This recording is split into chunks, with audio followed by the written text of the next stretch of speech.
پنجشیر کې له څه وخت جګړه پیل شوې او د مهال هلته وضعیت څه ډول دی؟ د خواجه عبدالله خیل سیمه چې د سقوط ادعاوې کیږي اوس د چا په واک کې ده او د دې سیمې پر خلکو څه تیر شوي؟ زموږ همکار فیصل ځلان تر هغو سیمو درو تللی چې د نښتو وژنو زورزیاتي او سقوط په تړاو راپورونه خپرېدل. هغه ولایت ته ورځو چې له تېرو شپږو ورځو راهیسې پکې د جګړو نښتو اوان ځینو سیمو د سقوط په تړاو راپورونه خپرېږي.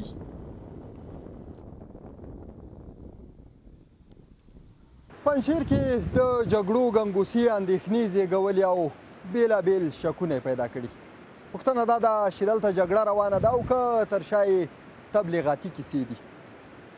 همدغه ولایت ته راغلي یو او هڅه مو دا ده چې تر هغو سیمو ځانونه ورسوو چې د سقوط په اړه یې راپورونه وکړو. دا د پنجشیر مرکز دی. د سهار 8 بجې دي. خلکو عادي ژوند پیل کړی. اټۍ پرانیستې دي، سړکونه له وسایطو ډک دي او تر دې ځایه ورځ د معمول په څېر عادي پیل شوي. په پنجشیر مرکز کې د خلکو ډاډمن امنیت لپاره کلک امنیتي تدابیر نیول شوي او د وسایطو د پلټنې له چک پاینټونو هیڅوک مستثنا نه دي. ډاله کې څه شی دي استاده؟ د ډاله هم جګوی شي لږ بخښه کوه نو لکه څه مشکل نه و بس خیر لا شي. دلته له لرې ولایتونو نه هم یو شمېر ځوانان راغلي او ښایي دا یې لومړی ځل وي چې دا ولایت وویني.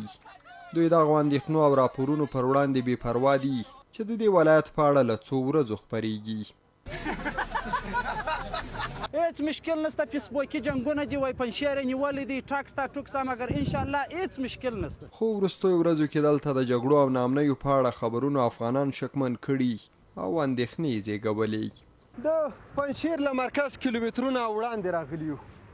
وړاندې په ټولنیزو رسنیو کې ادعا کېده چې د عبدالله خیلو په ګډون یو شمېر سیمې د وسلوالو له لوري نیول شوې، خو چې دا ادعاوې تر کومې رښتونې دي.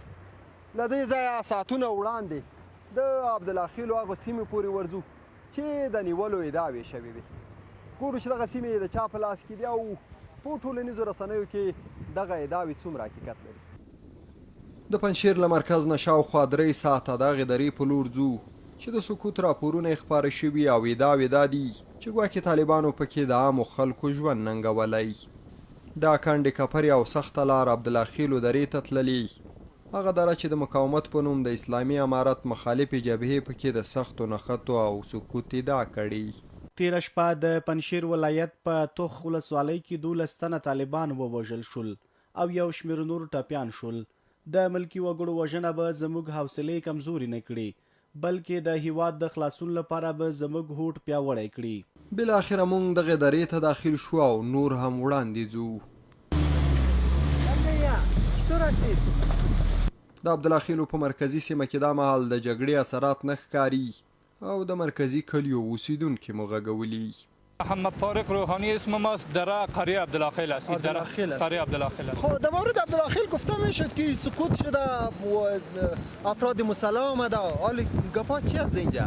در دره عبدالله خیل یک تعدادی که بود و فراری استند، در این منطقه نه کشی شده، نه قتل شده، نه کسی از آدرس امارت اینجا استفاده کرده. صرف در شبکه اجتماعی تمام خبرهای دروغ نشر میکنن و ملت پنجشیر با امارت میخواهند که درگیر بکنن. اینجا به نام عبدالله خیل است. عبدالله خیل؟ چی وضعیت است؟ چطور است؟ کاروبار چطور است؟ شکر الحمدلله. سودایت خوب شده خراب شده؟ سودا الحمدلله خود روزی هستم خوب شده. که څه هم دغه سیمه اوس ارامه ده، خو د دې سیمې خلک څو ورځې وړاندې غرونو کې پناه وړلو ته مجبور شوي. تماما دیگه از دست یک گروه فاسد بی‌حیثیتی که هیچ معلوم نیست که از کدام حزب هستن، از کدام تنظیم هستن، از کدام مردم هستن. یعنی تو شایعات انداختن که گویا که امارت اسلامی به سیاست مردم بی‌عزتی میکنه، بی‌حرمتی میکنه. وقتی که ما اومدیم حتی با ما تماس گرفتن که بیای بدر ما تسلیم شدیم، هیچ گپی نیست. وقتی که اومدیم الحمدلله نیروهای امارت اسلامی حتی یک چپیله کسر نزدن. اولادای د کجاست؟ اولاد را ما روان کردیم رفتن. که څه هم په تیرو 3 ورځو کې د عبدالله خیل درې د سپیدار او خانخیلو سیمو کې ګڼ شمېر اوسیدونکي له غرونو بیرته راښکته کړی شوي، خو لا هم د ژغورنې هڅې روانې دي. غر ختلو ته اړ ایستل شویو کورنیو کې ډیری ښځې او ماشومان دي چې په غرونو کې پرې سختې شپې تیرې شوي.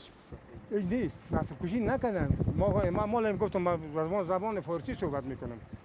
روی خوب کردن روی خوب کردن اینجا نکردن که خدای نخواسته فامیلی سر مردم ظلم کرده باشن فشار کرده باشن این کرده باشن یک ترتیب دیگه اما ما خودم اینمی تازه تا آمدیم گپ میزنیم هیچ نکردن دروغ میگن این گپا هر کسی که امق مردم که به می سرت میرسانند اگر شما به حساب به خود کش نکنی که رسانه فامیلی مشکل ایجاب میکنن مردم چیز میکنن اگه مردم دروغ میگه با ما خب کوم تهدید نکردن ولا کله باشه د پنجشیر ولایت د درې ولسوال وایي یو شمېر کسانو ملکي خلکو ته د اسلامي امارت ځواکونو په تړاو تبلیغات کړي وو او خلک له ډاره غرونو ته ختلي وو مسؤلین په دې ولایت کې نښتې نه ردوي خو ډاډ ورکوي چې هیچ چاته به اجازه ورنه کړي چې د عامو خلکو ژوند وننګوي در کوه رفتن مثلا مقامتی یا غیر مقامتی زن و مرد برشان پیام دادیم که بیایید تا شویم ملکا را دعوت کردیم که 70 نفر روز تسلیم شد 50 نفر حالی تسلیم میشن انشالله هیچ کدام مشکلی نیست